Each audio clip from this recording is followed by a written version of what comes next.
Kinaya nila, kakayanin ko ba? Matanong kita, ikaw, kaya mo ba?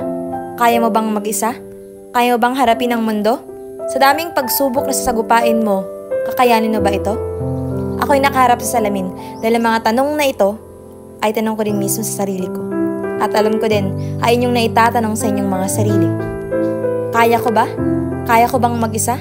Hindi ba ako mawawala ng pag-asa? Hindi ba ako maliligaw ng landas? Paano lang ang magandang bukas? Ang pangarap na aking ipinamalas kung ang sarili ko unti-unti ding maaagnas. Sa pagtapak sa bagong kabanata na walang gabay ni na ama at ina, sapagat nasa malayo sila, sino na lang aking malalapitan? Sa panahon na ako'y mahirapan, sino lang ang aking kanlungan? Paano pag nagkamali ako? Paano na lang pag nagkulang ako? Sino ang pupuno sa mga ito?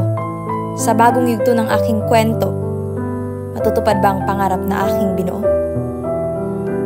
Sa mundong ito ay kahirap mabuhay sapagat saan ka man paroroon ay laging may sablay. Ang nais nila ay dapat umabante ka. Bawal bang magpahinga muna? Ang isip ko'y pagod na, ang puso ko'y pagal na sa pagtatanong kung makakaya ko ba. Sarili ko'y nagdududa na. Aabot ba sa huling kabanata? Kinaya nila, kakayanin ko ba? Sa aking pagpikit ay may libu-libong pangarap ang nakaukit. Sa libu-libong duda na kung kakayanin ko ba, ay nakita ko mga ngiti nila. Ang aking sarili sa pangarap ay hiniheli. Sa mundong ito, ako man ay di makampante. Ngunit alam ko sa aking sarili, nakakayanin ko, kakayanin mo. Dahil matapang tayo na kahit madapa man ako, ako'y muling tatayo. Dahil kinaya nga ng iba, ako pa kaya? Sa panahon na tayo ay mawawala ng pag-asa, ipikit mo ang iyong mga mata at masdan mo ang mga ngiti nila.